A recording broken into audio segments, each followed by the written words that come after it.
안녕하세요. 여러분의 건강한 노후를 위한 든든한 동반자, 재활운동 전문가 박우진입니다.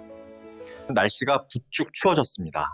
아침에 창문을 열면 찬바람이 혹 들어오는 게 이제 정말 겨울이 왔구나 싶으시죠? 이런 계절이 되면 저는 사실 밤잠을 설치곤 합니다. 왜냐하면 제가 근무하는 재활센터로 걸려오는 전화벨 소리가 유독 잦아지는 시기이기 때문입니다. 그 전화의 대부분은 안타깝게도 낙상 사고 소식입니다. 혹시 그런 생각 해보신 적 있으신가요? 나는 아직 다리에 힘도 있고 지팡이 짚을 나이도 아니니까 괜찮다고 말입니다. 하지만 제가 지난 15년간 현장에서 만난 수천 명의 환자분들도 다 똑같은 말씀을 하셨습니다. 잠깐 슈퍼에 두부 사러 나갔다가 혹은 자다가 화장실 가려고 일어났다가 그 짧은 찰나의 순간에 인생이 송두리째 바뀌어 버렸다고 하십니다. 낙상은 단순히 엉덩방아를 찍고 멍이 드는 가벼운 사고가 아닙니다. 우리 시니어 선생님들에게 낙상은 어쩌면 암보다도 더 무서운 불청객일 수 있습니다. 한번 넘어지면 고관절이 부러지기 쉽고 그렇게 병상에 눕게 되면 근육이 눈 녹듯이 사라지면서 다시는 예전처럼 걷지 못하게 되는 경우가 너무나 많기 때문입니다. 저는 의사는 아닙니다. 하지만 병원에서 수술을 마친 분들이 다시 일상으로 복귀할 수 있도록 돕는 재활운동 전문가로서 15년 동안 약 3,000건이 넘는 재활 상담과 운동 지도를 해왔습니다. 대학에서 스포츠 의학을 공부하고 노인복지관과 보건소에서 수많은 어르신들과 함께 땀 흘리며 깨달았습니다. 수술보다 중요한 것은 예방이고 예방보다 중요한 것은 바로 일상의 습관이라는 사실을 말입니다. 오늘 제가 준비한 이야기는 어떤 비싼 영양제 광고나 운동기구 홍보가 아닙니다. 제가 제 부모님께 그리고 저를 찾아오시는 회원님들께 매일같이 잔소리처럼 강조하는 돈 한 푼 들지 않지만 생명을 지키는 진짜 알짜배기 정보들입니다. 꽁꽁 언 빙판길 위에서도 미끄러운 욕실 바닥에서도 나를 지켜낼 수 있는 힘, 그 구체적인 방법을 지금부터 하나하나 풀어드리겠습니다. 이 이야기가 도움이 되신다면 구독과 좋아요로 함께해 주세요. 여러분의 건강한 노후를 응원합니다. 궁금하신 점이 있다면 댓글로 남겨주시면 제가 직접 답글로 친절히 도와드리겠습니다. 우리가 흔히 겨울에 낙상 사고가 많다고 하면 단순히 눈이 오고 길이 얼어서라고 생각하기 쉽습니다. 하지만 통계를 보면 더 근본적인 이유가 우리 몸 안에 있습니다.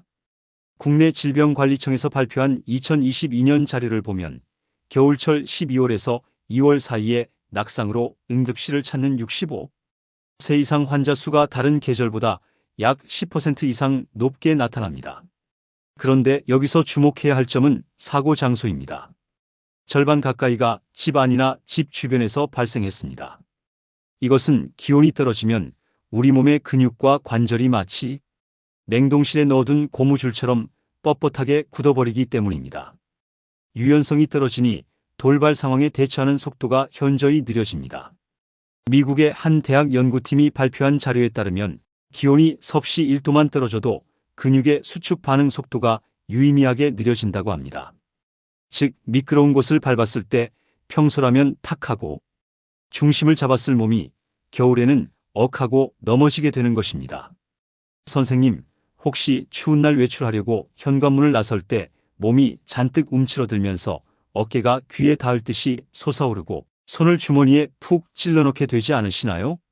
오늘부터 외출 전에는 반드시 예열 과정을 거치셔야 합니다. 자동차도 겨울에는 시동 걸고 예열을 하는데 우리 몸이라고 다를까요?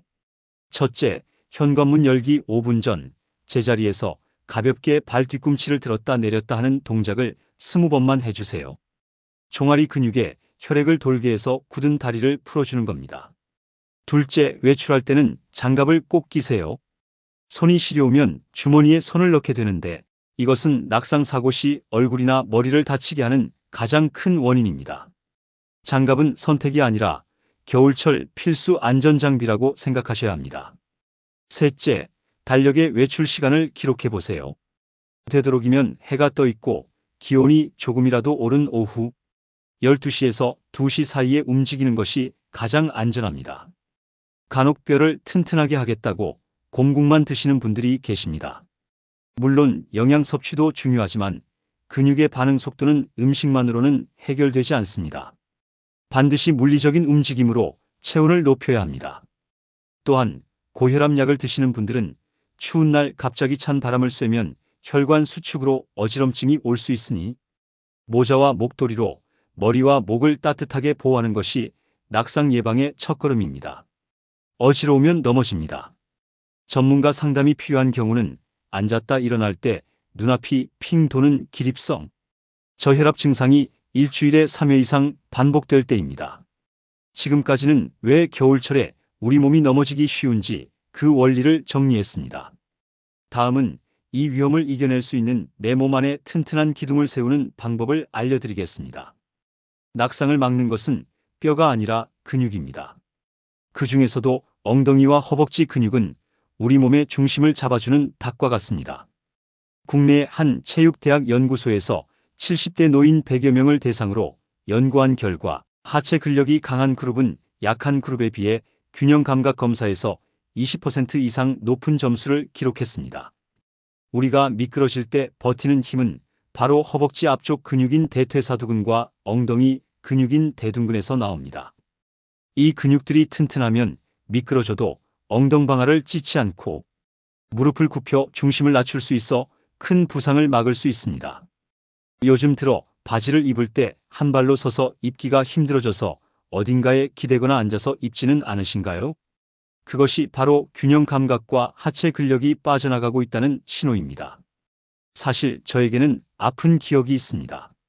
재활 전문가라고 자부하는 저도 제 아버지의 낙상을 막지 못했던 경험입니다. 제 아버지는 평생을 공무원으로 일하시다가 은퇴하신 아주 꼿꼿하고 자존심 강한 분이셨습니다. 제가 아무리 근력 운동을 하셔야 한다고 말씀드려도 나는 매일 산책을 하니 괜찮다고 고집을 피우셨습니다. 그러던 3년 전 겨울, 눈이 온 다음 날이었습니다. 아버지는 여느 때처럼 아침 산책을 나가셨다가 그늘진 골목길에 숨어있던 얇은 살얼음, 일명 블랙 아이스를 밟으셨습니다. 전화가 와서 응급실로 달려갔을 때 아버지는 고관절 경부골절이라는 진단을 받으셨습니다.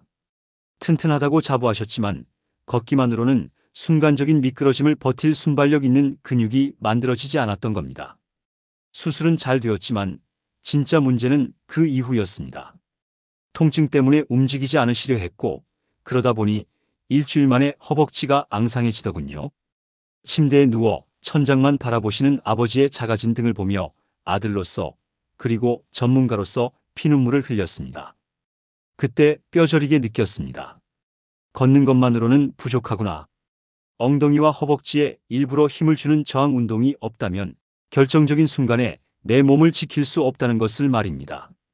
다행히 지금은 제가 지독하게 재활을 도와드려 지팡이 짚고 걸으실 수 있게 되었지만 그때 사고가 없었다면 지금쯤 더 건강하게 여행도 다니셨을 거라는 생각에 지금도 가슴이 아립니다. 많은 분들이 무릎이 아파서 스쿼트 같은 운동은 못한다고 하십니다. 맞습니다. 무릎 관절염이 심한데 억지로 쪼그려 앉는 운동을 하면 독이 됩니다. 통증이 느껴지지 않는 범위 내에서만 하셔야 합니다. 무리하게 횟수를 채우려 하지 마시고 정확한 자세로 한 번이라도 제대로 힘을 주는 것이 중요합니다. 운동 중 찌릿한 통증이 24시간 이상 지속된다면 즉시 중단하고 전문가를 찾아가셔야 합니다. 아버지의 이야기를 들려드린 이유는 근력 운동이 선택이 아니라 생존의 문제임을 말씀드리고 싶어서입니다. 자, 이제 몸을 챙겼으니 우리를 둘러싼 환경을 점검해 볼 차례입니다. 앞서 말씀드린 대로 낙상 사고의 절반은 집 안에서 일어납니다. 특히 밤에 화장실을 가다가 넘어지는 경우가 압도적으로 많습니다. 한국소비자원의 고령자 안전사고 분석 결과에 따르면 침실에서 화장실로 이동하는 동선에서의 사고가 전체 실내 낙상 사고의 30%를 차지했습니다. 나이가 들면 방광 기능이 약해져 밤에 자주 깨게 되는데 잠결에 비몽사몽한 상태에서 어두운 방을 걷다가 문지방에 걸리거나 미끄러운 바닥을 밟게 되는 것이죠. 밤에 목이 마르거나 화장실 가고 싶을 때 불 켜기 귀찮아서 어둠 속에서 손으로 벽을 더듬거리며 걸어가신 적 있지 않으신가요? 오늘 당장 집안을 병원처럼 안전하게 만드셔야 합니다. 돈 많이 드는 인테리어 공사가 아닙니다. 첫째, 침실에서 화장실까지 가는 길목에 센서형 수면등을 설치하세요. 마트에서 몇천 원이면 삽니다. 사람이 움직이면 자동으로 불이 켜져서 시야를 확보해 줍니다. 둘째, 화장실 바닥에는 미끄럼 방지 스티커나 매트를 반드시 까셔야 합니다. 물기 있는 타일은 얼음판보다 더 미끄럽습니다. 그리고 변기 옆에 안전 손잡이를 하나 달아주세요. 앉았다 일어날 때 잡을 곳이 있다는 것만으로도 사고율이 뚝 떨어집니다. 셋째, 바닥에 있는 물건을 치우세요. 전선, 손주 장난감, 얇은 발 매트 등은 발에 걸리기 딱 좋은 덫입니다. 특히 얇은 카펫이나 러그는 테이프로 바닥에 고정하거나 아예 치우시는 게 낫습니다. 양말을 신고 마룻바닥을 다니는 것도 위험합니다. 일반 양말은 매우 미끄럽습니다. 집 안에서는 맨발로 다니시거나 바닥에 고무 처리가 된 미끄럼 방지 양말을 신으셔야 합니다. 또한 시력이 안 좋으신 분들은 다초점 안경을 쓰시고 계단을 내려갈 때 거리 감각이 왜곡될 수 있으니 집 안 계단이나 턱이 있는 곳에서는 안경을 벗거나 아래쪽을 더 주의 깊게 보셔야 합니다. 집안을 안전하게 정비하셨다면 이제 다시 바깥 세상으로 나가볼까요? 이번에는 걷는 방법과 신발에 대해 이야기해 보겠습니다. 겨울철 보행은 평소와 달라야 합니다. 무게 중심을 낮추고 보폭을 좁게 해야 합니다. 이것을 우리는 펭귄 걸음법이라고 부릅니다. 펭귄이 얼음 위에서 어떻게 걷는지 상상해 보세요. 날개팔을 약간 벌리고 무릎을 살짝 굽힌 채 발바닥 전체로 쿵쿵 찍듯이 걷습니다. 국내 한 재활의학 연구팀의 보행 분석 결과에 따르면 보폭을 평소보다 10cm만 줄여도 미끄러질 확률이 현저히 감소한다고 합니다. 무게 중심이 내 발바닥 면적 안에서 벗어나지 않게 하기 때문입니다. 멋쟁이 어르신들, 겨울에도 굽 있는 구두나 바닥이 매끈한 정장 구두를 고집하고 계시지는 않나요? 겉모습 챙기려다 뼈 건강을 잃을 수 있습니다. 제가 담당했던 회원분 중에 김영자님이라는 70대 초반 여성분이 계셨습니다. 이분은 동네에서 소문난 멋쟁이셨습니다. 겨울에도 굽이 있는 가죽 부츠를 즐겨 신으셨죠. 그러다 재작년 겨울 모임에 나가시다가 아파트 입구 대리석 바닥에서 미끄러지셨습니다. 다행히 뼈는 부러지지 않았지만 인대가 크게 늘어났고 꼬리뼈를 다치셨습니다. 신체적인 상처보다 더 큰 문제는 심리적인 것이었습니다. 사고 후 영자님은 낙상 공포증이 생겨 현관 밖으로 나가는 것 자체를 무서워하게 되셨습니다. 또 넘어지면 어떡하지? 하는 공포가 걷는 것을 멈추게 했고 걷지 않으니 다리 근육은 더 빠지는 악순환에 빠지셨죠. 저는 영자님 댁을 방문해 신발장부터 정리해 드렸습니다. 바닥이 닳고 굽이 높은 부츠는 과감히 정리하고 등산화처럼 밑창에 홈이 깊게 파인 미끄럼 방지 겨울 신발을 권해드렸습니다. 그리고 양손에 노르딕 워킹 스틱을 쥐어드렸습니다. 지팡이가 아니라 운동용 스틱이라고 하니 거부감이 덜하셨죠. 네 발로 걷는 것과 같은 효과를 주어 안정감이 생기자 영자님은 조금씩 아파트 복도를 걷기 시작하셨습니다. 선생님, 스틱을 짚으니 땅이 무섭지 않아요? 라며 웃으시던 모습이 선합니다. 지금은 다시 친구분들과 모임도 나가시고 눈 오는 날에도 안전하게 산책을 즐기십니다. 신발을 바꾸고 도구를 이용하는 것은 부끄러운 일이 아니라 현명한 자기 방어입니다. 신발을 고르실 때는 반드시 오후에 사러 가세요. 오후가 되면 발이 붓기 때문에 그때 맞는 신발이 진짜 내 사이즈입니다. 너무 꽉 끼는 신발은 혈액순환을 방해해 동상을 유발하고 발의 감각을 둔하게 만듭니다. 또한 신발 밑창이 5년 이상 되었다면 고무가 경화되어 미끄럼 방지 기능이 사라졌을 가능성이 크니 겉이 멀쩡해도 과감히 교체하셔야 합니다. 이제 우리는 내 몸, 내 집, 그리고 걷는 방법까지 모두 점검했습니다. 마지막으로 이 모든 것을 지속할 수 있는 마음가짐에 대해 정리해 드리겠습니다. 오늘 우리는 겨울철 낙상 사고라는 무서운 적을 막아낼 3가지 방패를 준비했습니다. 첫째, 몸의 예열과 하체 근육 저축입니다. 외출 전 5분 스트레칭과 평소 꾸준한 엉덩이 근육 운동이 위기 순간에 나를 잡아주는 브레이크가 됩니다. 둘째, 생활 환경의 성형입니다. 밤길을 밝혀주는 센서 등, 욕실의 미끄럼 방지 매트, 그리고 주머니에서 손을 빼게 해주는 장갑. 이 작은 도구들이 우리 집을 안전지대로 만듭니다. 셋째, 펭귄 걸음과 안전한 신발입니다. 보폭을 줄이고 무게 중심을 낮추며 밑창이 튼튼한 신발을 신는 것은 부끄러움이 아니라 지혜입니다. 제가 15년간 현장에서 만난 어르신들 중 건강하게 장수하시는 분들의 공통점은 유난스럽다 싶을 정도로 기본을 지킨다는 것입니다. 그분들은 귀찮아도 꼭 준비 운동을 하고 잠깐 나가더라도 꼭 편한 신발을 신으십니다. 낙상 예방은 어떤 거창한 의학 기술이 필요한 게 아닙니다. 귀찮음을 이겨내는 작은 부지런함, 그리고 설마 내가 넘어지겠어? 하는 방심을 버리는 겸손함에서 시작됩니다. 습관을 바꾼다는 것은 참 어렵습니다. 30년, 40년 넘게 해오던 방식을 하루아침에 바꾸는 게 쉽지 않다는 걸 저도 잘 압니다. 그래서 저는 여러분께 무리한 요구를 드리지 않습니다. 오늘 들으신 내용 중에 딱 하나만이라도 좋으니 실천해 보시길 권합니다. 현관 앞에 의자를 하나 두어 앉아서 신발을 신는 것부터 시작하셔도 좋습니다. 그 작은 의자 하나가 낙상 확률을 절반으로 줄여줄 수 있습니다. 느리더라도 멈추지 않고 조금씩 안전한 습관을 쌓아가는 것.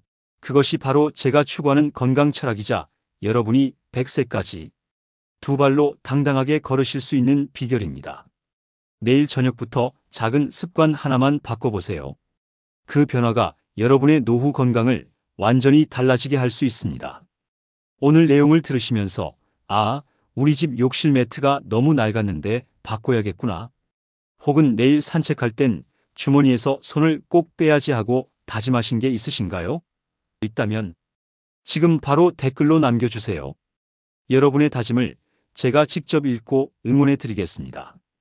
댓글로 남기는 그 행위 자체가 뇌에 각인되어 실천할 확률을 높여준다고 합니다. 추운 겨울 웅크리지 마시고 안전하게 준비하셔서 하얀 눈을 즐기는 여유를 가지시길 바랍니다. 여러분의 튼튼한 두 다리를, 그리고 넘어지지 않는 단단한 삶을 진심으로 응원합니다. 지금까지 재활운동 전문가 박우진이었습니다. 감사합니다.